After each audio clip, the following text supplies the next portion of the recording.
Ladies and gentlemen, big Herald News.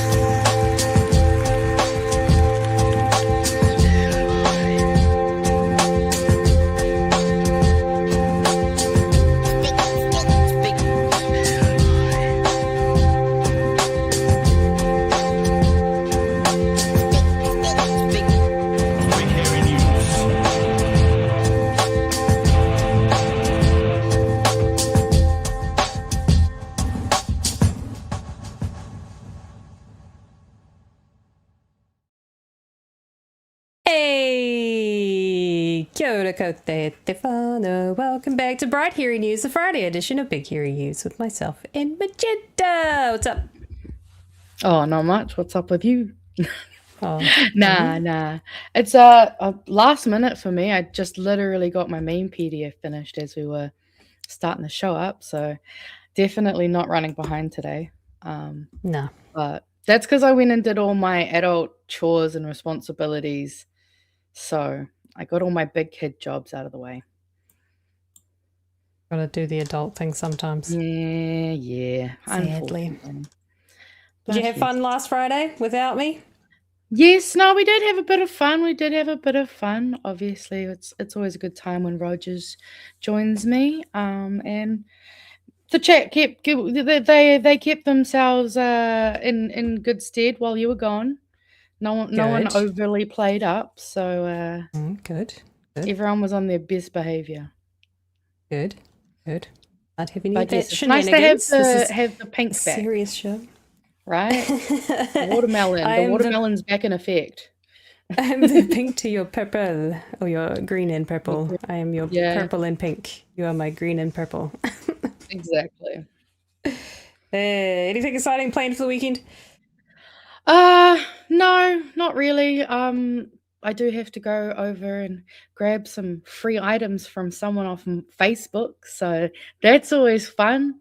Free stuff's cool, Ooh. you know, sustainable living and all that. So, other than that, nah, I'm gonna have a chill one at home this weekend. How about yourself? Pretty much. Bad weather's supposedly coming, so Oh yeah, that too. not sure if it's going to reach us here in Christchurch, but you know, we're at least going to get some rain. So we did pick up our shed components. We're going to build a shed. Oh, So we're going to have to read instructions over the weekend to get started after the rain passes. So that will be fun. The marriage survives.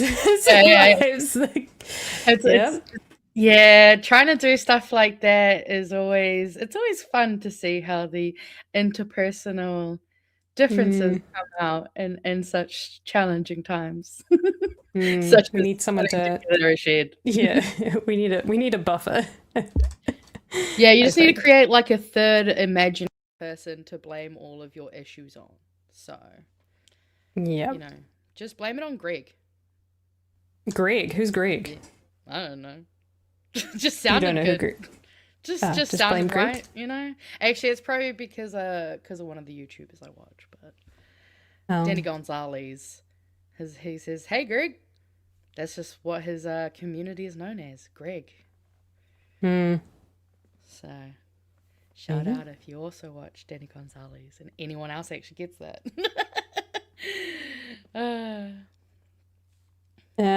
Chat, I did something weird to Magenta's mic, so let me know. I turned off your echo cancellation, otherwise every time I speak you cut out. But now your peak is like really small, so I don't know. Gotta get really in there. No.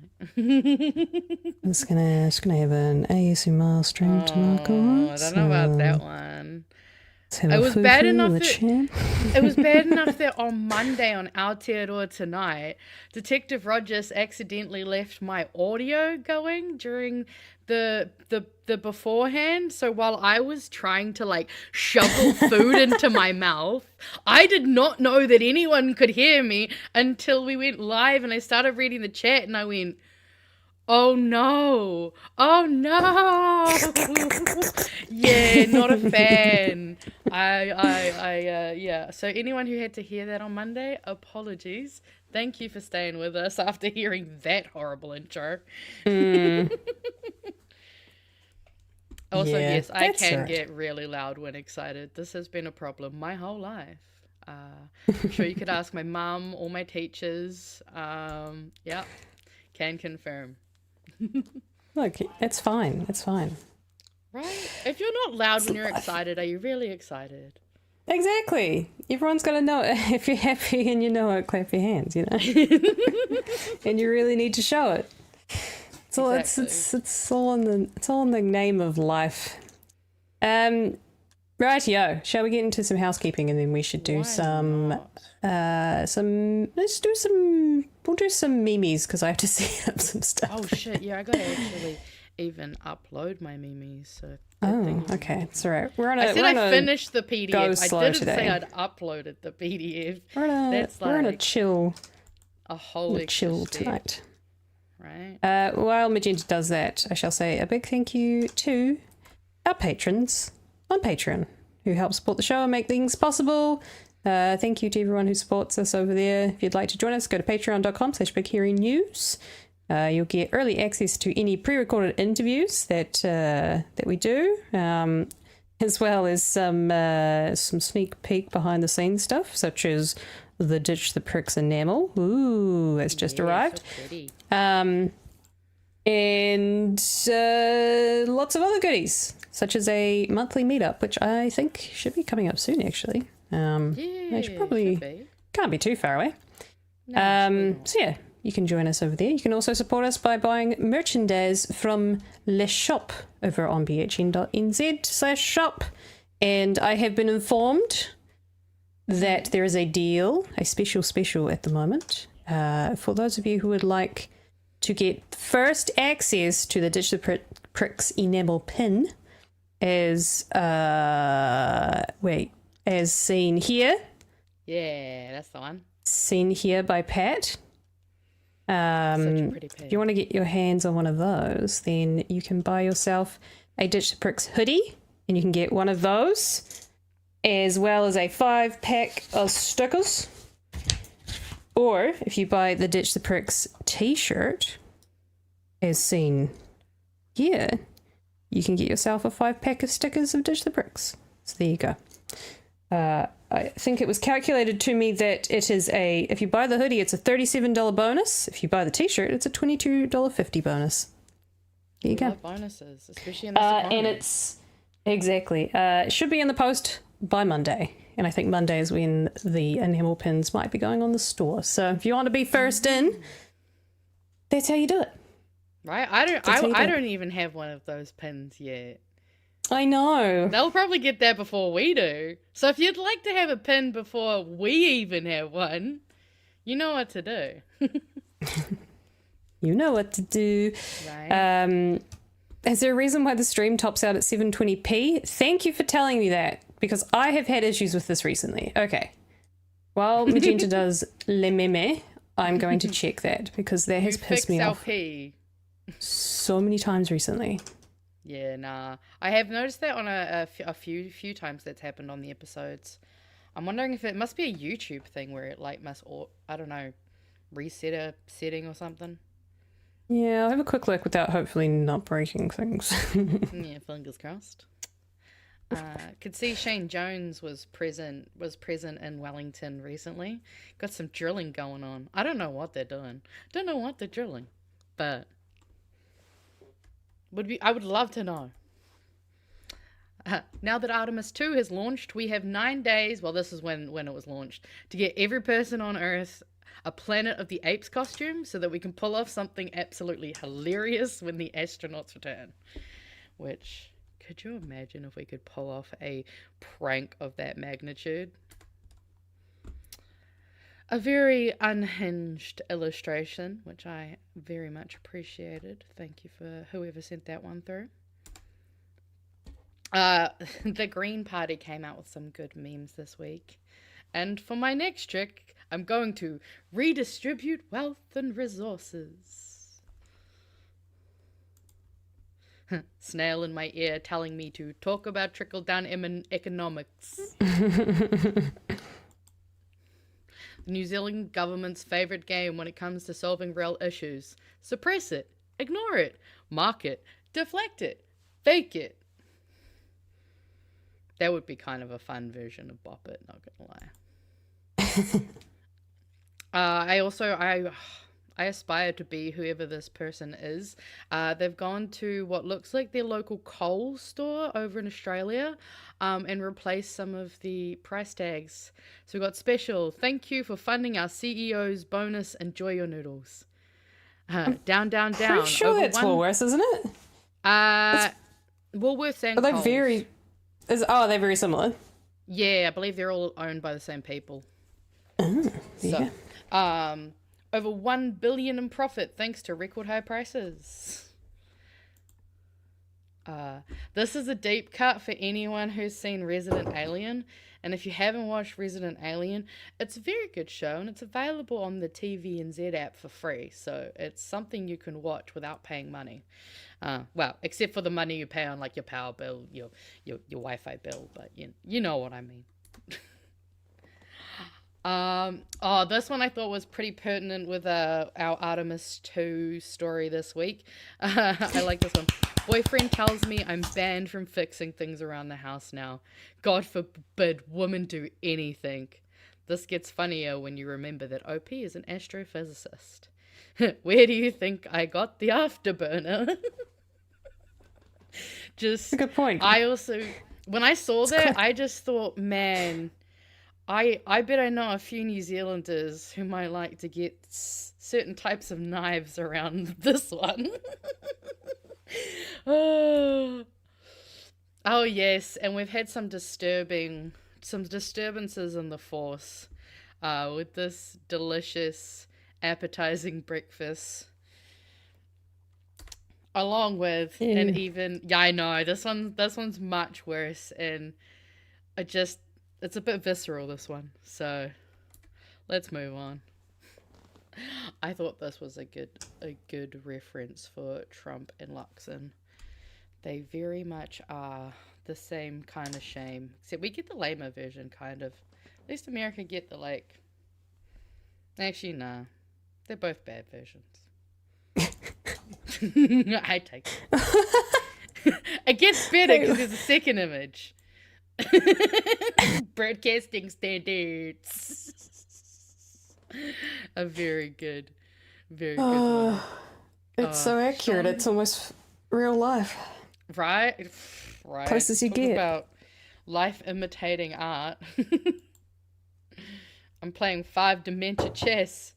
You mean 5-dimensional chess, right? Right? Alright, is that enough come on. memes Can't tell me for otherwise. the beginning? Yeah, we get to see the second hotness of the night. What? We gotta start the show with the second hotness of the night, okay? That's all I'm saying. Okay. It's how I'm beginning this. I also need to plug in my light, I just realised. But also not the second hotness of the night. Yeah, we need to talk about the cyclone. It's more of a PSA more than anything.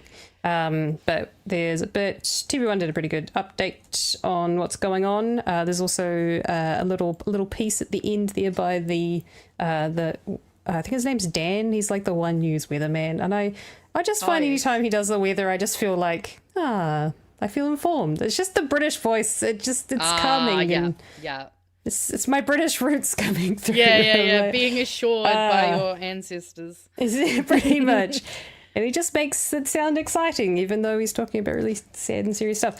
But Jake did a top of the hour update of what's going on with the weather.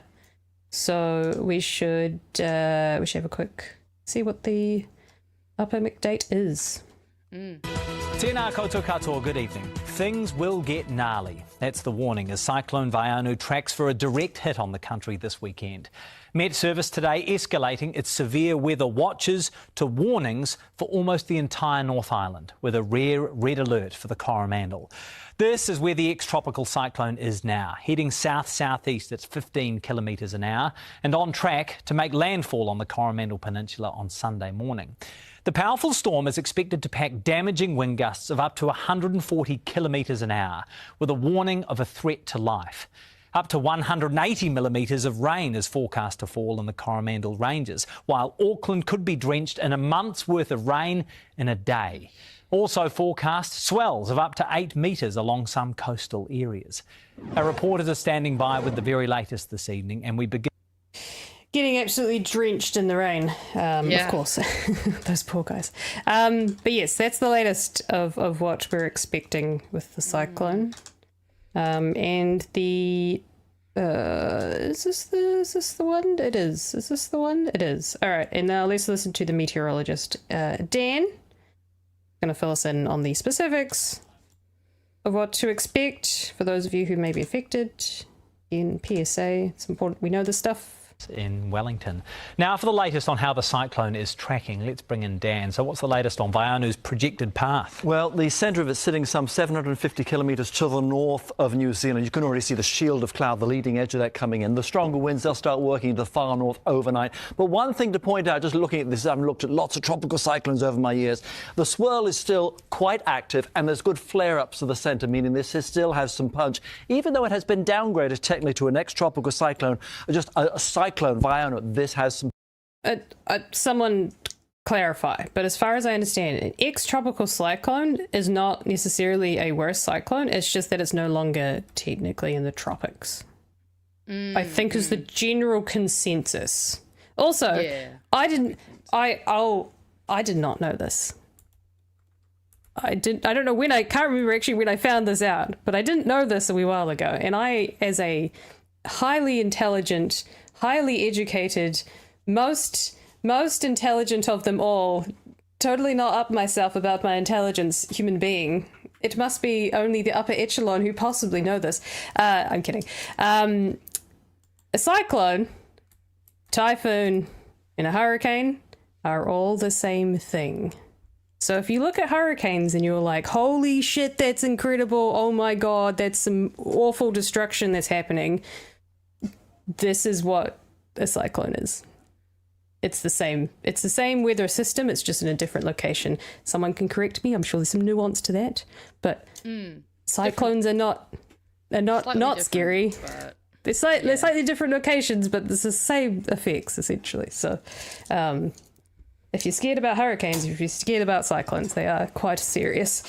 So yes, heed the warnings. They are out there if you're going to be affected. And let's see what the path is. It keeps changing, by the way, too. So what's the current path as of 6 p.m. tonight? Punch. Do take note about this. Let's push this through the night. So we're pulling the track in. You can see as it gets to the leading edge. The one thing we should really watch, you've seen all the watches in the morning, the one that really has the life-threatening situation is parts, of course, Great Barrier and Coromandel. Wind gusts 140, they could even be 150 as this thing works in. Everyone else across the North Island, Upper South Island too. So how will this work out? Through the nighttime hours, notice the clock there, 3, 4 o'clock Saturday. Then we've got the rain and the wind moving into the far north of the country. Rodney, parts of Auckland, and then right there. That's those damaging wind gusts piling in, but then blowing that wind and all those churned up seas. That's the thing we have to watch for, those seas pushing in towards the coast, eastern parts, through the early hours of Sunday. And that will continue to push its way south. Look at that there. That just looks nasty. This could be potentially nasty. It doesn't sound nasty coming from him. Oh, that looks nasty. Carry on. It does when they put a spin on it. Could make the actual big difference as far as where it goes. It then tracks across the rest of the North Island to the Upper South Island. 50 to 100 millimetres of rain to the Upper South Island, pushing it away eventually. But this is going to be a nasty thing. More details on it coming up, of course, a little bit later on. Kia ora. So that's the latest as of 6 p.m. tonight of what's happening. If you're in one of those affected areas, if you're anywhere in the North Island, such as Magenta yourself, then do be prepared for some nasty wet rain, swells, all of the things. And if you're someone who's going to be affected by it, I wish you wish you the best of luck, but more so I hope you stay safe. That's probably also what I meant. And that you've got everything you need to weather the storm, quite literally. I think this is probably I don't know. I think this is the first one in the most recent times it's actually made landfall. Like, the eye is over the island. I don't think I've seen that. Usually the eye is, like, over the east coast. I don't think I've actually seen the eye come over the island before. I could be wrong. Yeah. But I don't think the last... Yeah, I don't think the last few ones have gone over the island. I think this is why, even though it's a category 2, it's not... even though it's category 2, it seems to be a lot more severe than... I mean, maybe the chat can let us know, because we've got some really interesting comments that I'll also add in here. So we got, turns out they're really woke because typhoons can then transition into hurricanes. So how the hell does that happen? Wouldn't it be the other way around? No, actually no. Yeah, no, that does make sense. That person. Apparently, hurricanes are in the Atlantic, typhoons the North Pacific, and cyclones in the South Pacific. Which, man, I love when you learn these things. Fun fact, cyclones only spin clockwise in the southern hemispheres due to the Coriolis effect caused by Earth's rotation. There you go. That word can rotate on mine. Cyclones clockwise, anti-cyclones anti-clock. I think that's supposed to say anti-clockwise for... actually, I don't know. But yes, clockwise. I like that there's actually like an actual direction to them. Because I think it's like similarly how I think if you have... if they go different directions, they get called either a woman name or a man name. And I can't remember which condition it is. But, like, that's why we have, like, Cyclone Gabrielle. But we also have, like, I'm trying to think of some of the girl ones. But, yeah, they actually... it's gendered based on either, like, a direction or... Ian over in the States. Ida, I think, was the last one in the States. Was that one of ours? Was Ida one of... Yeah. There you go. Yeah. Crazy. Crazy fun facts. But also not a fun fact that climate is changing and we are seeing these more and more frequently. And I mean, I really feel for our whānau up in the like north of north, you know. I'm in the North Island, but I'm close to the South Island, you know. Whereas those who are up in, you know, like the Coromandel and further north, like definitely hearts are going out to them having to deal with this just constantly happening. Yeah, I feel for you guys. I think was over the island. Oh, was it? Yeah. Oh, maybe I wasn't paying enough attention. There you go. But the other part that did come out of the story, right? So I was watching One News. This is where it gets political, guys. I was watching One News. At the end of the story, Jack brought on one of the ministers in charge, because you know that's what you do. You bring the government in, say what's the story, what's going on. What's the response? What do people need to know? And newly appointed to Minister of Defence, Chris Penk jumped on screen. No. And I think we can all agree objectively, he's a nice looking guy. And I think when you're used to seeing Mark Mitchell during a crisis, you're just like, oh. There are other people. Sorry.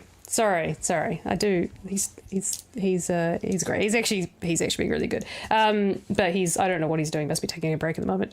But they brought on the new Minister of Defence, who's also the Associate Minister. That's what they call it. The one under it, Associate Minister of Emergencies and Emergency Management, something. So he's jumped on screen. But the reason that I want to show this to you is. I don't know what the answer is here, but his responses are very clean, clear, and it almost comes across as if he's the reporter. He reminds me of, is it Logan Church? Is that his name? He just sounds like Logan. I think it's his name. Oh, okay, yeah. The journalist. Who Logan Church is. Yeah. He's the journalist, right? He just sounds like Logan Church, and I'm just like, this guy just sounds like a reporter. So I just want to show this to you. I don't know if that's the case or the bar's in hell.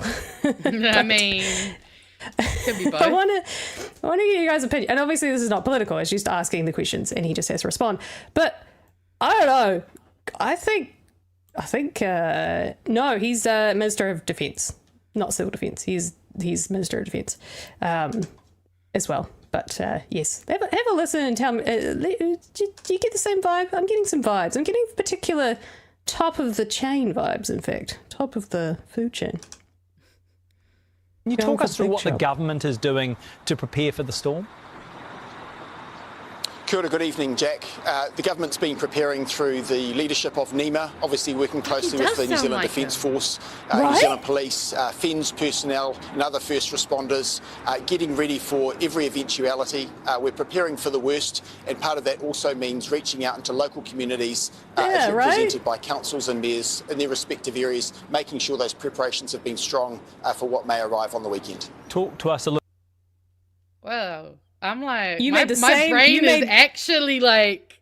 You're making the same faces I was making as I was listening. That's an MP. Especially out of this government. Yeesh. I don't know whether or not the bar's in hell. I mean, it definitely is. If we're just used to fumbling and bumbling, or it's just that he's all over this and he's confident in what he knows what he's doing. But I'll be honest. This is prime ministerial, top of the National Party type shit right here. If the bar is what National have been setting so far, then yes, I mean, it would take only someone who could at least fumble their way through something halfway, you know? Or, I don't know, even someone who was a semi-good improver, debate kid kind of energy. But no, I mean, it definitely seems like he is actually very well-spoken, but from everything I've heard about Penk, I actually see that as a fucking terrifying red flag of, oh no, this is probably why he got shoved all the way up and jumped over a bunch of people. He's coming in to save the National Party. I think he is. Why do I say this? I think he's got the looks, and like you can't deny that looking a certain way gets you up the food chain faster. Just saying. James Meagher, this guy, and a few others is freaking out. Ems is saying, given what we currently have, think of this: the bar is Luxon, all right? We got to keep that in mind. I get it. I get how it's easy to be sidetracked, but no. I get what you mean in terms of given what we have had. This guy is like a shoo-in is what I'm saying, okay? Yeah. Like if they wanna have a lot better chance of climbing the polls, this guy's unfortunately probably gonna help them do that. I reckon. I'll show you this next wee bit as well, because honestly, I swear he was just a reporter. I didn't know he was an MP. Just listen to the next part he says. It's just the way he says it. I'm just like... He's also got an important message you probably should listen to, which is heed the warnings. But just listen. And Minister, what is your message to those who might be sitting on the couch this evening, feeling a bit cocky, a little bit complacent, who think, yeah, whatever, this is no big deal? Well, the message, as you've heard earlier in the bulletin from others, is that there is no room for complacency. Even with benign conditions that we've enjoyed throughout New Zealand today, nevertheless, we know that the forecast weather is severe, could be highly damaging, even destructive, and including with life safety risk. So please heed official warnings and advice, instructions, if that comes to it, to evacuate, to avoid travel and the like, but also to exercise common sense on your own behalf with personal responsibility around securing loose items, clearing those drains in your local vicinity, and of course taking care of others who might be in a vulnerable situation. Just saying. I agree with this comment. Timu Hegseth, you're right. Because he definitely has that kind of like, I know I'm slick. Like, I think I'm slick. I know what I'm like. I definitely get. Okay. Yes, and I am not surprised that I've also heard apparently he follows Nazis on Twitter, which, I mean, can't be hard to follow a Nazi on Twitter. I'm not saying go vote for the fucking guy. It's the same thing with it's the early days of Erica Stanford, right? We were just like, okay, someo's got some political smarts. Yeah. The bar was in hell. Everything to the shit turd that we have at the moment. So the bar is in hell. They do okay. We give them credit, but I reckon I'm calling it. That felt very it's honestly just sounded like a reporter. I was actually kind of no, he didn't sound what like the an fuck? MP, even by like, no. when I think of the good MPs we have, I'm like, yeah, no, this dude, that's why I was, my brain was getting confused. I'm like, who's the reporter? Who am I looking at? Where are you? Like, Take him off the screen and you just listen. Like, I could have sworn it was Logan Church. I think it's Logan Church? no, I think Logan Church is, I think you have the right one. Yeah. But yeah, like, and again, I think it's because that bar has been set in hell that's why my brain was just like breaking. Like, what do you mean there's someone in the National Party who could actually speak good words the whole time? You would have almost thought that based on who they'd been putting to the front, you know, the top of the, I don't know, I'm trying to think of a sports analogy in basketball, but I'm not Pat. You know, with all the people who are on the front bench, why has this guy been sitting at the back the whole time? See, there we go, Pat. I got it. Close enough.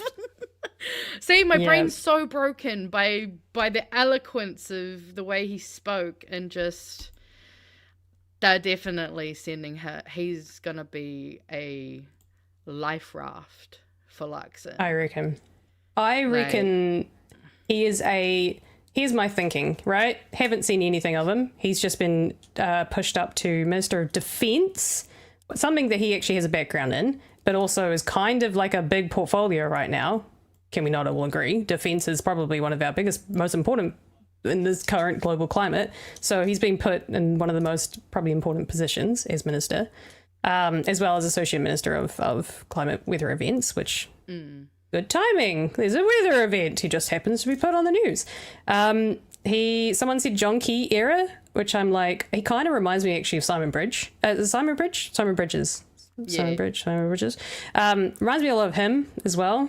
Very John Key like. I mean, he's like a classic National Party guy, right? He's he's stock National Party male.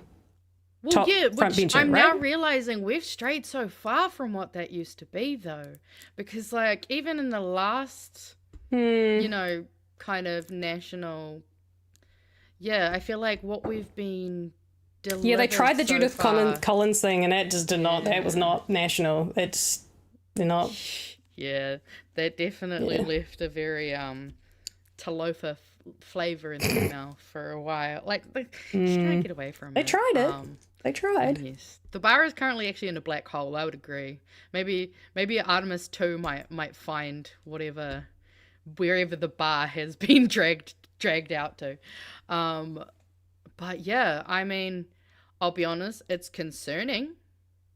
It's concerning. Yeah, if they're putting I don't know. someone that's that well spoken. Again, forward. stop fucking saying I'm simping, okay, guys? I do come from a blue household. That doesn't mean I'm fucking voting blue anytime soon. And I'm not I'm not endorsing him or anything. This is a political podcast in which we commentate on the news and politics. And this guy is in politics. I am commenting on the state of politics. I am saying to you, I think this guy is probably going to be one of the next possible candidates for the National Party leadership, which means he could be running for Prime Minister, which means if he is the MP in your area and you don't like him, maybe you should start thinking about that, okay?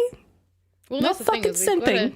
We've got to know what they're putting up. Calm down. And if they're actually going to put up someone who might actually be able to win them some favour, then we should be very concerned.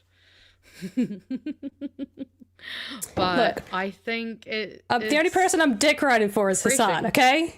Get off your fucking high horses. Hassan for Prime Minister of New Zealand. There we go. That'll piss someone off, surely. Oh, fuck off. Your bar is in hell. Yes. It's, I guess, refreshing to see that someone in National can actually speak to an issue and sound like they're maybe potentially competent at a job. So yeah, I mean, someone actually mentioned it earlier, like, we do have to acknowledge the fact that part of politics is being a good communicator. Jacinda was a really good communicator. She was also a really good person, so that made it better. But being good at communication, being able to have people feel like your words reach them, has Or they a want good to portion of listen the to sway. you. Yeah. as well. Yeah, exactly. Like, Same people way might like see- you were saying about the weatherman and his voice. You know, that makes you Exactly. feel really reassured. You don't Exactly. feel like the bad news comes across as bad when he says it. Same thing. And there'll be people who look and see. So this, for example, let's put Luxon in that position, right? All he has to do is stand there, answer some questions from Jack that are non-political, just basically informing the country. If you've seen Luxon on the news thousands of times, to this part, actually, you've probably seen him a few times because he doesn't go on mainstream media because he sucks at it, which I'm about to show you a clip which kind of proves the point. Then you see him there and you don't take his words seriously because he's a guy who says, I'm rich and I'm sorted. Like, you just kind of go, oh, fuck, I don't want to listen to this guy. Skip. And then maybe there's important information that you just missed. Like, that's a serious issue, right?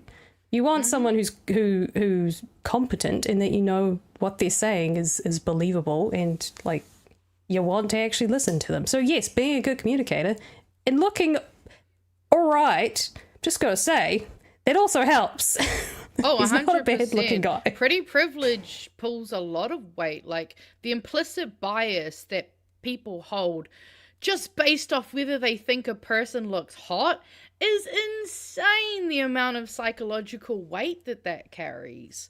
Like, the same could be said for, like, you know, people might not listen to Luxon because he sounds dumb. But then also, it can start to come this thing where no one can really believe anything that comes out of someone's mouth because they either sound, you know, too incompetent. But just... That's why every time I see Seymour's face, I'm just like... Yep. I can't fucking take this seriously. I'm sorry, dude. Yeah, I mean... Well, Simeon Brown... This is what I was saying the other week. Simeon Brown is not going to be leader of the National Party, and it's simply because he looks like a 13-year-old. That is my honest hell belief. It's not me shitting on him. That is me saying he looks like a 13-year-old and no one's going to take that seriously. He's like our age and we don't think That's he true. looks And our we age. look like 12-year-olds. So No, we look like 20-year-olds. We don't look like we're in our teens. he does look very young. He does look teens, though. And He that can both kind of look like takes a him out of the teenager running. and an old man at the same We time. literally saw him standing next to a bunch of kids in their school uniforms, and he was shorter than all of them. He posted Like, that on his own Facebook. I know. Yeah. Like, yeah, he's gonna have to Unfortunately, the get way into his that we 40s when he look- might look okay. Yeah, the way that we look, everyone has implicit bias. We have implicit bias over the way people sound. Like, for the fact is, you and I could say the exact same things that Pat and Chewy say. But there's going to be so many more people that take it seriously from Pat and Chewy's mouth. Because you can tell they're old, because we apparently look like children. What? It's accurate. I'm autistic, okay? That was accurate. We look like children. I'm gonna get a text in a minute. Old people. It's fine. I'll tell Pat to his face.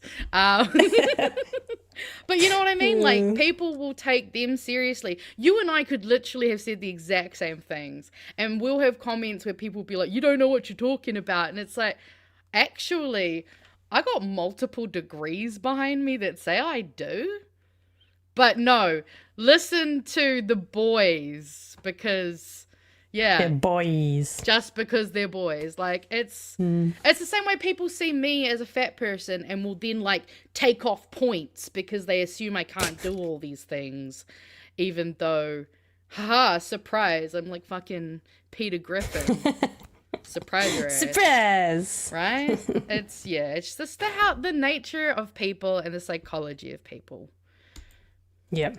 So that's I'm putting this to you all people, because I think this is important for you to know, especially if you don't want him to have power.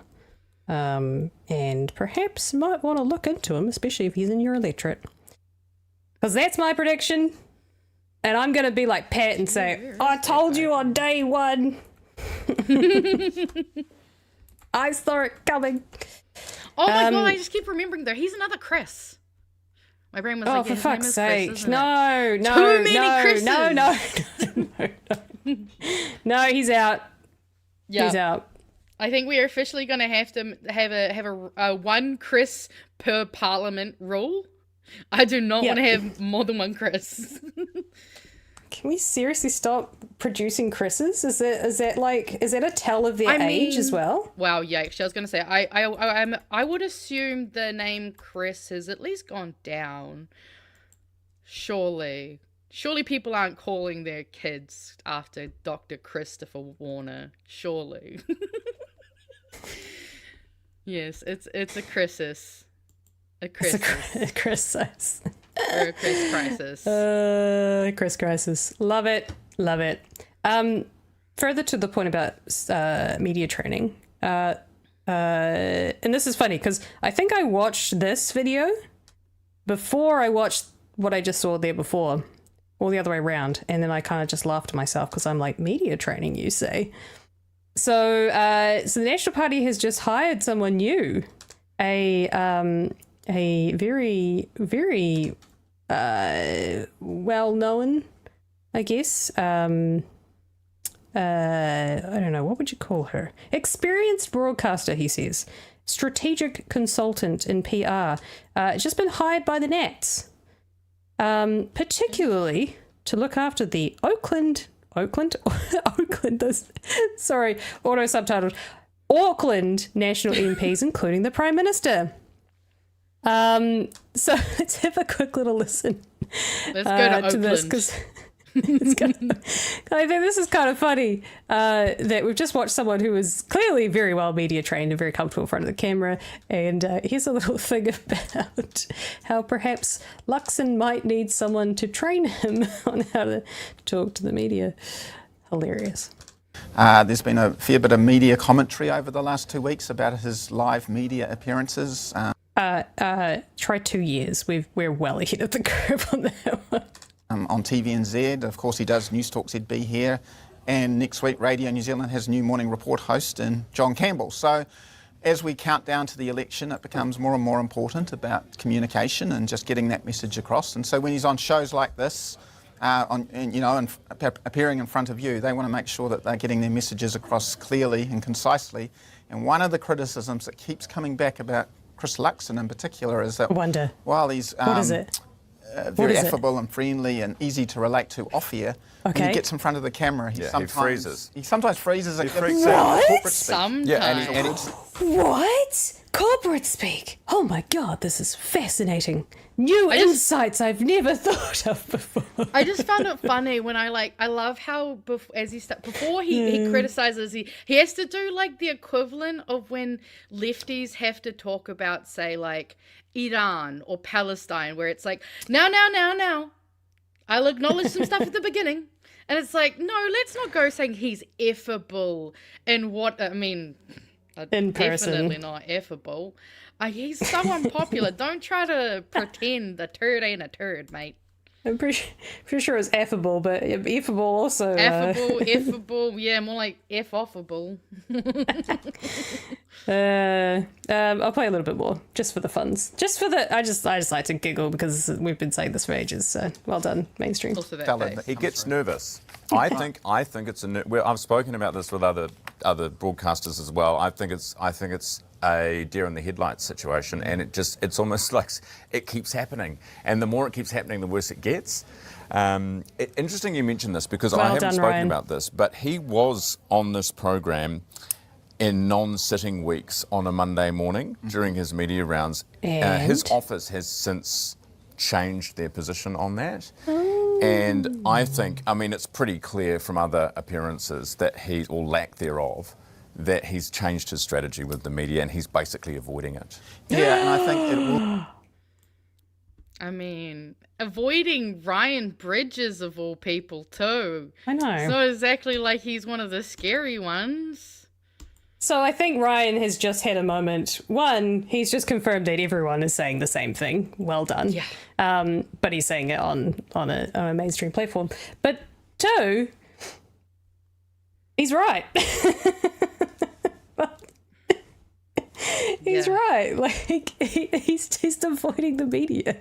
He's been avoiding them so badly. Like, we've been commenting on it for probably the whole time.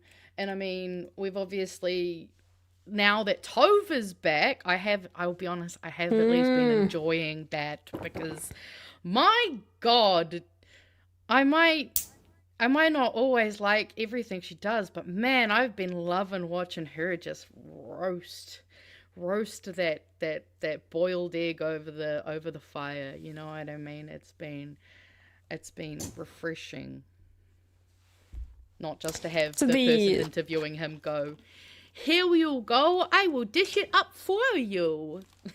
just say the thing. I will just say it for you. Then you just say the thing. But Prime Minister, just say the thing. Yeah, no. Say the thing. Sorry, that was my Mike asking impression. It's probably really bad. That's how it comes across in my head. That's literally what it sounds like. No, that's fun times. Yes. Here you go. That's my little fun insight for y'all today. Yes, that is our insights into a National Party member that, maybe doesn't look horrific on TV. Wow. Fucking... maybe it only took them till nearly the end of their entire fucking run to whip that one out. The guy's been in there for 2 years. It's like I've just discovered him. Like, who is this person? Maybe we should just maybe start to rise. Actually, or they didn't. Maybe the strategy was that they kept him in their pocket, and then they were like, let's see how this goes. Oh shit, he's our break-in case of emergency. Yes. We're fucked. Bring out James Meagher and Chris Penk. Woo! Definitely a mega response, that's for sure. All right, give us the memes, I think. Is there any more memes? Right, There's memes. I got some more memes. Yes. I got some more memes. And we've got, speaking of Chris's. Good old Peter Thiel. Chris, you need to track your citizens, Chris. How else will you control them, Chris? Listen to me, Chris. You need Palantir, Chris. I'm a New Zealander, Chris. And this was technically the last one I've got in the meme PDF, but this was my favorite. Haha, you're gonna look like a young person and I'm not. I ran so far away. I'm sorry, I was reading flock of comments. Seagulls It here. took me a second. Yeah, it's flock of seagulls. Haha, you looked like the child, not me. I was actually looking at his hair and going, what the fuck is on with the Yeah, hair? to be fair, Yeah. Chris with hair is enough to make one go, huh? But that was love that actually song, a though. reference to Good song. Paul mentioning it last night with the collective on Sunday. Apparently that's going to be their theme for the show. I just need to plug something in, so just give me 2 seconds. Sweet as. And Fill then, the dead air. Maybe read some comments. Do the thing. yeah, I can read some. Actually, I did have some comments I wanted to read. To finish off some of our weather chat. So it was male storm gnomes, Northern Hemisphere. Although, how does that work for Cyclone Gabrielle? Wasn't that here in the... I don't know. Maybe it's where it starts. This is a fun fact, and actually this goes in really well to the implicit bias conversation that we just had before. Female named cyclones and hurricanes lead to more victims because people underestimate the weather because the name is female. And that's... I didn't know if that was a joke, but... No, that's that's not not sad. a joke. That is really... I wish that was a joke. I probably could... If I wanted to pretend that was my joke, I definitely could have. But yes, we have female representation in the hurricane spaces. That's what we got in our equity pay. That's all we got. Naming rights. And they do alphabetical names that reset each year, but they retire really bad names, i.e., no more Gabriel. No more Katrina, I guess. Well, yeah, it's kind of funny because my little brother's name's Gabriel. So I was like, oof. To be fair, he can be a bit of a hurricane at times, so... What are you, hurricane? Also, I had to put this in here because I love all the Gen Z slang. Just, hell's bones! And yes, we do have to let you have that one because people have been giving Pat shit for at least 6 months on the Erica Stanford one. So, you know. Oh, they were giving me shit for saying the same True, thing. fair, actually, yeah, you copped that. Although Pat copped it longer because It's because it's a heterosexual thing, you know? Male, female, male, female. It's just how it goes, you know? Exactly. It's not like you could have been gay for Erica Stanford. I mean, you weren't, but you could have, and nobody assumed. I did say I came from a blue household. I could have been, yeah. Right? That could have been your dirty little secret. Yeah. And yes, campaign promise, ban naming kids Chris. I think that's a great idea. That should be a cross-party, cross a Chris the aisle. party. I'm once again asking for a moratorium on all parliamentary Chris's until we figure out what the hell is going on. Another great one. We got Christastrophe, Chrispocalypse, Crispy Death, Christopalooza, and Chrissing in the Wind. Oof, man. I so thought I was going to mess up one of those, and I didn't. And also, yes, Middle Earth Marxists got it. Spare me liberals clarifying that Iran is evil before saying Trump is rude. I know, right? God forbid. God, that ties in so well to our third story of the night. But before we do that, we have to come back home for a second. Then we'll go. We'll stay home for a second. I think is the one I was going for. So Willie Jackson and Paul Goldsmith were on today's political panel. Herald Now is doing a great job of serving us all the content. I really, as much as we shit on Ryan, they do get the access we don't, so it does make for entertainment. And we get to shit on all of them, so, you know. Wins across the board. Yeah, we also get to laugh at Ryan at the same time. Yeah, like so, it's a bit of comedy, it's a bit of jamming. Fun for the whole family. So these two are a fun pair. Willie Jackson, I love watching him do interviews and stuff because he's the kind of guy who cuts through and kind of speaks to everyone. I don't know what it is, but he has that aura about him where he just says things bluntly. He gets away with it. Like, there are things that he says that would be like, oh, that was a bit controversial for the left or whatever. And it's like, it's come from Willie Jackson, so people are just like, it's just Willie Jackson saying shit. Like, you know what I mean? Like, he kind of just gets away with it, and I appreciate Willie Jackson that. definitely gets away with. He's got uncle status, so like he definitely gets away with it a bit more, which is good because God forbid a brown man have some kind of privilege in politics. So you know what, pop off. So the two of them is quite funny because Goldsmith kind of just gets walked over. He tries to be there, but he's kind of just gets like fumbled over. So poor Goldsmith tries to be there. Oof. He tries to be there. So I didn't even know that was meaner than you meant it, but it was beautiful. I don't know, it's the best way I could put it. It's clearly it's best I could do. So Ryan asked the question about businesses and how that they want to see investment in renewable energy. This also we saw an RNZ article as well that was saying the same thing, that businesses are calling for the termination of the LNG terminal that was planned and to invest in renewable energies. My assumption, totally not backed up by evidence, but vibes, is that businesses across the country are smart and they understand where the future is going, and the future is electrifying, and they know there's a lot of money to be made in electrifying the country. So they are most likely pushing for the government to invest in electrifying because that's the future. So that's probably a good reason why they're saying let's not do an LNG terminal. And also fuel crisis, which is probably hitting a lot of companies quite hard in the pocket because there'll be the odd company vehicles that are still running on fuel, although there are a lot of company fleets now that are fully electric. Very smart if they can afford it. Then there's also a lot of transport or companies that transport things and all that sort of stuff, and electrifying would definitely help with reducing some of their costs at times like this. So the question is put to the two ministers, can we get some kind of agreement so we're not flip-flopping? And apparently yes, from the calls of the business sector saying, hey, can we electrify? Can we think about it? Please, sir. But a good point from Ryan, unfortunately.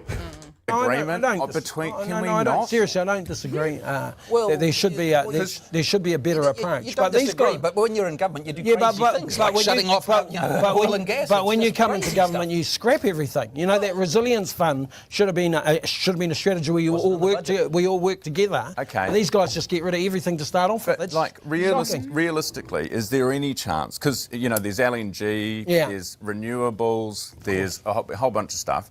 There's actually coal at Huntley, lots of things. Well, look, there's lots of parts that we agree on, all right? Okay, can you agree on them? Do you need to go to Winston and to go to Seymour that's the problem, isn't it? and to go to the Greens in order to get the votes to make this stuff happen?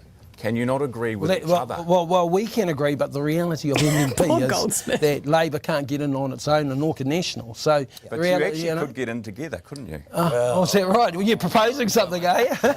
No, this is the point. What is this, a grand coalition from Ryan? I think people would be surprised to the extent that there is quite a lot of cooperation on a whole range of topics. A lot of the things that I do deal with in the justice things, everybody agrees with.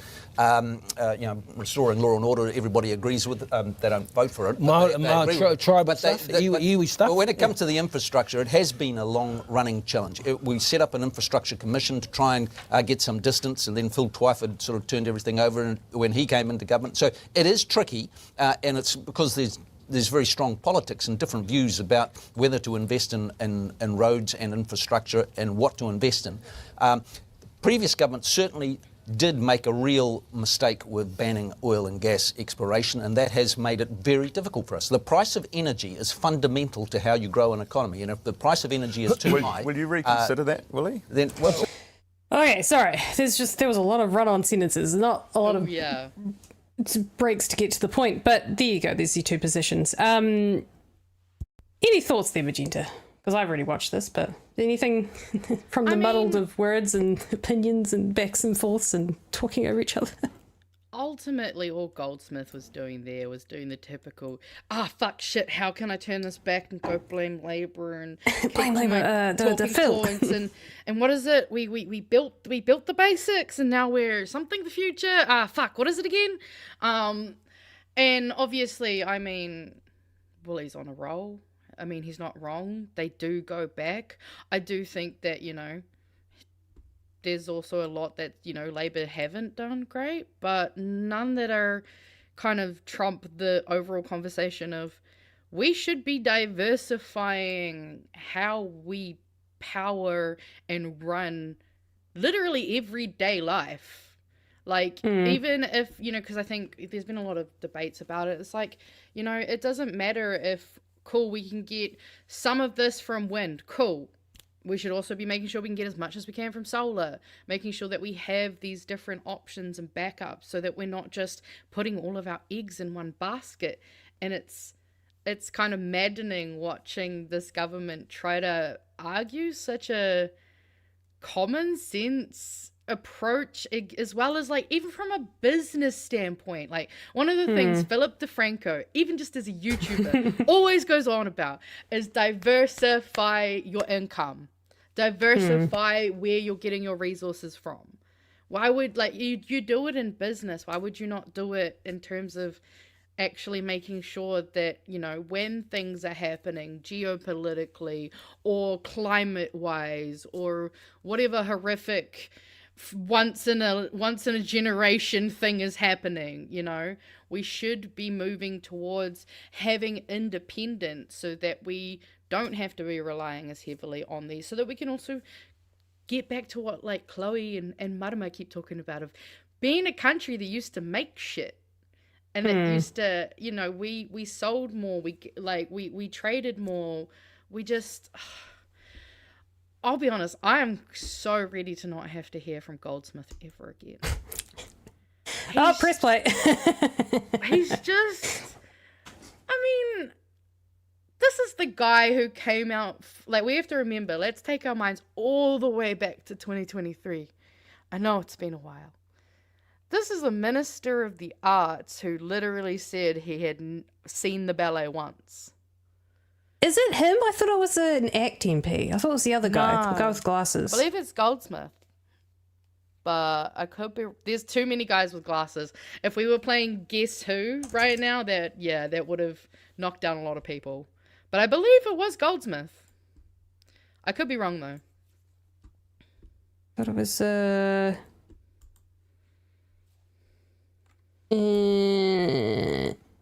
I thought it was the other guy, but maybe it was. I mean, he is the Minister of Arts. Yeah, well, because I saw him at the Arts. That's why I found it ironic. But yeah, he looks harmless, but he's been doing a lot of damage. Like he's done, and because he's done a lot in terms of, you know, the attacks that were, you know, done on Māori. All the way back in the beginning at that 100-day plan, if we can put our brains all the way back to that time, which it's crazy that we've come so far from that now. I feel like we've been in this for so long. Light at the tunnel. Todd Stevenson. Yes, it was this guy. I knew it was an ACT guy. Todd The one, I think that's the guy you're thinking of, and I think we covered it because we were just like, what the fuck? To be fair, I wouldn't be surprised if I got a white guy with glasses confused with another white guy with glasses. Yeah, it is, because I remember All white this guys exact... look the same. Well, I actually, remember no, this they don't look exact exactly the same, but... image. That's such an image. Art spokesman once watched a musical. Oh, okay. Okay, it was him. All right. It is this guy. And he is a guy with glasses. You can't... Oh, wait, there he is. Where's his glasses? There he is. There's the guy with the glasses. But He was also the guy that did an okay interview on Q&A about euthanasia, in my personal opinion. Yeah, that was... God, a while ago. You know, it's, yeah. I'll play this for another few seconds because there's a bit of a funny bit. Talking about, you know, new government comes in, they scrap everything. And so Ryan asked the question, well then, you know, are Labour going to do the same thing? You're going to come in and you're going to scrap the oil and gas exploration? Because that's what you just criticise them for. And it's the same criticism that we have of Labour, of like, what are you going to undo? What are you going to keep? Because we keep undoing, which I think is also a valid question to be asking. But, you know, there's a line somewhere. Will you reconsider that, Willie? Then what's that? Oil and gas ban. Well, look, everything, as Chippy keeps saying, everything's on the table, including that. No, not that. Not that. They haven't announced a single policy. The only policy they've announced is a capital gains tax. Look, Mr. 28%. All right, we're going pretty well at the moment. And I want to come back to this. We wanted to invest in a resilience program strategy with climate change. These guys cancelled everything when they came in, and now we're in the position we are today. I just need to clarify. You're not revisiting the oil and gas. No, that's exactly right. You're still against it, eh? 100%. Yeah, okay. 100%. You've heard me. Hey, cost of living. So I love how Ryan's like, oh, you don't want to give me what I want. Never mind. Yeah. So there's a fun little back and forth for you there. But I mean, it's also needs to be considered. You know, everything's on the table. What does that mean? What are they undoing? What are they not undoing? What's the plan? Because I also get the idea of like not just like scrapping everything and starting again, because it does, like, education sector, for example, right? Made all these changes. They've already disrupted the education sector. Half the teachers didn't want it. That's fine. They can get in there. They can do their job. They'll learn what they have to learn, and they'll carry on, because in 10 years' time, they will change the curriculum again. Or in 5 years' time. Who knows? They would just prefer just to leave it alone. So, if anything, Labour shouldn't go in and undo everything in the education sector that they've done, because it's going to piss teachers off even more, because then they have to go back and do even more PD. Yeah. So there are things that they just can't touch now. Like, some things are kind of like irreversible in some ways. Well, yeah, or you kind of have to tinker around the edges instead of just scrapping everything, right? We've got to prioritize, like, is it efficient to go back and go and undo every single one that we did, like, thing they've done that we don't agree with? I don't think that's how we should handle that going into the next government, you know, should we get the chance to.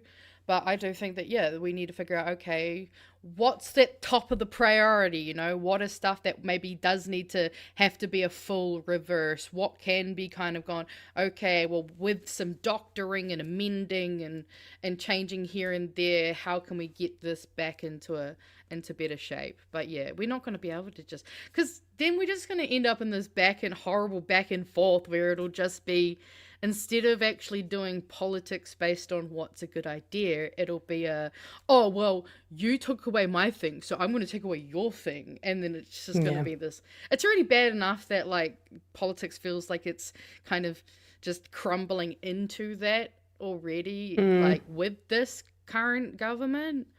But, yeah, there needs to be a lot of genuine conversations had about, okay, what do we put at the top of the priority list? What can kind of be left and dealt with in other mechanisms and other ways to kind of get us back, wow, not even back on track, just to a better track in general. Back to where we were. Back to where we were before this government. Yeah. Yeah. And yeah. So, like, those are conversations that need to be had. And, you know, I think that's where also it'll be interesting to see, you know, leading up to it, what do Labour and the Greens and that kind of come out with in terms of their campaigning and messaging on what they're going to, you know, how they're going to address some of the crazy bad changes that we have had in politics over the last 3 years. This is okay. So no one is arguing that I want them to undo the bad things instead of a blanket saying undoing too many things is bad. If we let them do 10 bad things, but we only undo 5, we keep moving right. Well, I agree with that statement and sentiment. There are things like education is the one that sticks out for me because it's probably the one that I have the most the closest relationship familiarity with. And it's like, yes, a lot of the things they did blanket across the board. Let's say they did 10 shitty things in education and they only undo 5 of them. There's a reason you can't undo all of them because it takes PD to learn all this stuff, this new curriculum that they brought through, right? These new NCEA scrappings, whatever. So PD you is can't. Personal development as well. PD, personal development. Yeah. Like, it takes a lot of time. It would be really disruptive to those teachers who just want to be back in the classroom and they would rather just get on with it because what the curriculum isn't everything. They are allowed to choose how they teach things. It's not ideal, but every government comes in and they do things that the sector doesn't like. And the thing is, you just kind of have to get on with your job. There are other places that they could be spending that money in terms of maybe they should be putting it in the health sector or getting more teachers instead of undoing this curriculum change. And, like, there are things like Te Tiriti, for example, that could be probably the one big bad thing that they did in education that all of the teachers have rallied behind and said, what the fuck? We're not even going to consider that. We're actually going to continue and honour Te Tiriti. Like, that is something that is probably a little bit less financially burdensome, but is very impactful. So that's an area that they could just go, this is a simple thing we can change. Yeah. Changing the branding of all of the te reo names in all of our government agencies. That is so expensive just to flip it back the other way. At this point, it's like, I know, it sucks. Both languages are there now, like, let's just... Yeah, we've got more important things than changing the... Yes. Because that's the thing. It was important to them to waste money on that change. I would agree, and I'll slightly disagree, though. I don't think it's true to say that no one is arguing this, though, because there are people who aren't like the rest of us, who aren't political tragics, who are going into a nuanced discussion. There are voters who are going to be out there arguing in a more kind of broad, broadly sweeping kind of way. Like, there are people who are kind of going more, we have to reverse every single thing that they did. I think, sometimes we would never acknowledge that. We would never get anywhere. And it costs money to undo all of that stuff. Things like branding and stuff, it costs money to reprint all of those things. It's not fucking worth it. Yeah.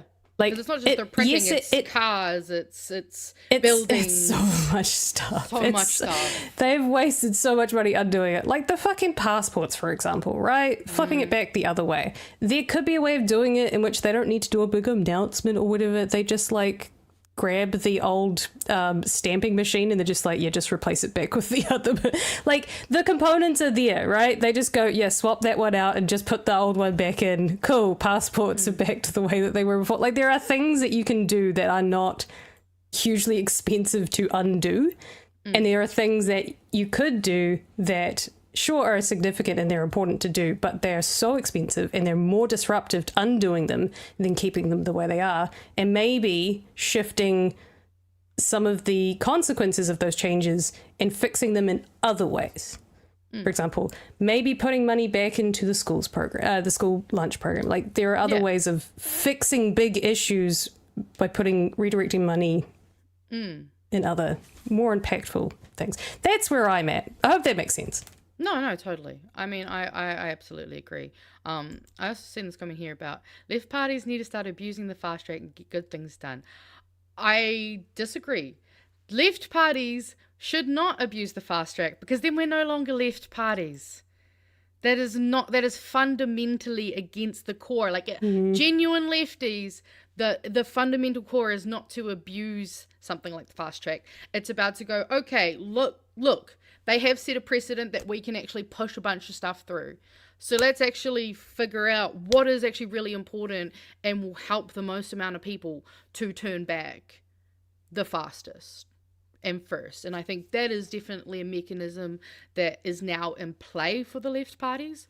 But abusing the fast track is not something that I believe is a left value. It's not a left value, but also at the same time, the argument can be made that we're in this position because we kind of get rolled over from doing the right thing. Oh, for sure. The right kind of win. That is also a valid argument. No, for sure. But I don't think we would probably have even considered I don't think the ways that we're likely to consider the fast track now, I don't think that we would have considered them if this hadn't have happened. I do think that we need to use it because obviously we don't want to just be the left that then tries to play everything in the nicest, best, prettiest way possible. Absolutely. Yeah. We need to actually be pushing for some actual fucking change, which is why I'm more like, we personally, in my opinion, need to bump up our Green Party votes so that those of us who are further left than Labour, we have more sway at the table when it comes to the coalition that we will be forming with them. So I think that's a good mechanism that we can use in terms of really pushing up the Green Party vote, because then we can actually, have a strong, I guess, bargaining chip in terms of what we can actually kind of put down as hard lines in terms of what we kind of want to see and expect to change in the hopefully post November 7. Fingers crossed. Guess we'll see. Anyway, that's our rant. That's our rant for today. I like I feel like we're having more arguments with our chat than we are agreeing with each other, but that's what it's all about. Infighting. Discourse.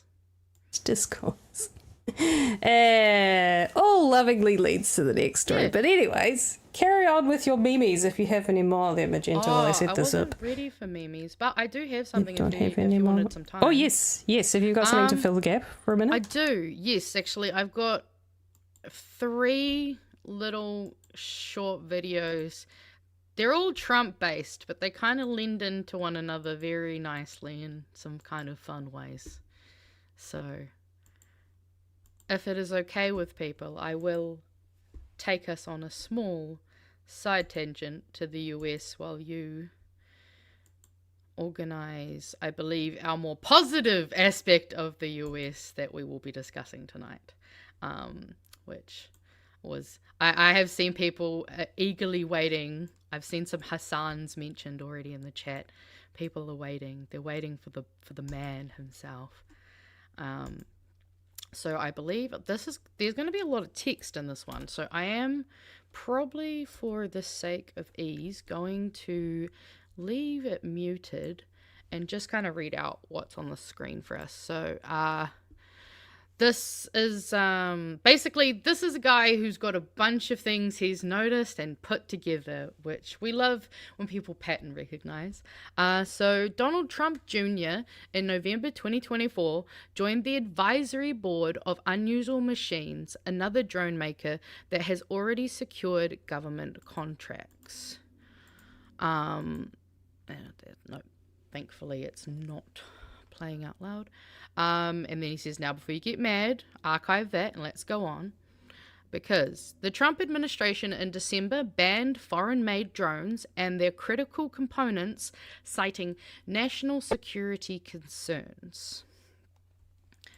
This past December, President of the United States declared all drone manufacturing must be domestically made as a part of national security. Oh, but it gets better. Additionally, 1789 Capital, Donald Trump Jr.'s investment firm, has taken a major stake in the Anduril Industries, a defense company that specializes in unmanned combat machinery. Anduril Industries announced that it has been awarded a $159 million contract by the U.S. Army. And then he's still not done. There's more. Eric Trump invested in drone maker shortly before Iran war. Golf club firm owned by Trump's sons merges with drone manufacturer. Company backed by Trump's sons looks to sell drone interceptors to Gulf states being attacked by Iran. Okay, but hold on. Let's take a step back and breathe. Let's all think and connect this together. DeLaro's statement on reports that the Pentagon wants $200 billion for war in Iran. Trump seeks $1.5 trillion defense budget. Proposes cuts to programs at home. The president and his sons have planned this war profiteering since 2024. And every time we increase defense budgets, they make more money. And he's like, why am I the only one screaming about this on social media right now? Why is it? There we go, pause. But yeah, so that's the more not fun part of the US. So yay, manufacturing a war so that he can make profits on drones. Love that. I also love how our government's totally fine with America. And then I thought we could watch this quick clip of two Trump supporters coming to terms with what they voted for in real time. What do you think is going to happen? You think we're going to be okay? I hope so. Of course. I don't know. Do you think about it? I'm confused. I can't believe we went to this war. When we started bombing Iran, I was like, this can't be true. And what about Lebanon now? I know. Israel's invaded Lebanon. Yeah. Yeah. And it's like, just stop. Like, what do you need? Well, they're trying to, supposedly, they're trying to stop the terrorists. Yeah, that's crazy, though, if you're the terrorist. You know what I'm saying? Like, if you want to stop them, stand in front of the mirror and start there. But also, what do I know? What do you know? You're right, I don't. But it's all just like, there's got to be some way that we're better than this. What do you think is... Which, I just... That... So beautiful. That, to me, shows that they are... This is going to sound really dickish. They're intelligent people. Like, when it's put to them in black and white, they get it. Yeah. They're not dumb. They're not absolute idiots who just believe whatever they're told. There is a part of this in which it's a grift. There's a part of it which is ignorance and not realizing the consequences of them promoting someone like Trump and not realizing the extent in which he would have gone and kind of being blasé and ignorant to the whole picture. But when it's put black and white in front of them, they're not dumb. They get it. They're like, hang on, we're the bad guys. What the fuck? It just obviously like, and this is where I think a lot of the, you know, the frog boiling method, you know, the way that things have just been amped up slowly, we've been desensitized slowly, you know, these guys themselves were not only getting desensitized, but I also think there's probably a bit of, you know, a little bit of Kool-Aid drinking and ego kind of that would have got them swept up and kind of taken further, you know, and to kind of lean into it. I think that's where the grifting definitely comes. But yeah, it's also just, it's fun watching them be able to go, oh wow, it's crazy when you're the ones who are the terrorists. It's like, always has been, my guy, always has been. And then as a fun little way to end out the Trump clips that I have for us to watch, this is one of many clips I have watched of the Artemis 2 crew, but this one is especially funny because this is when the Artemis 2 crew got to speak to Donald Trump. Fuck, this is the I have to funniest say, thing I ever. spoke to a very special person, Wayne Gretzky, who I think you know, the great one. And I spoke to your prime minister and many other friends I have in Canada. They are so proud of you. And you have a lot of courage.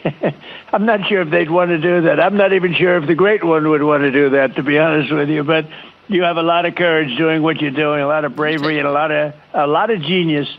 But they're very, very proud of you.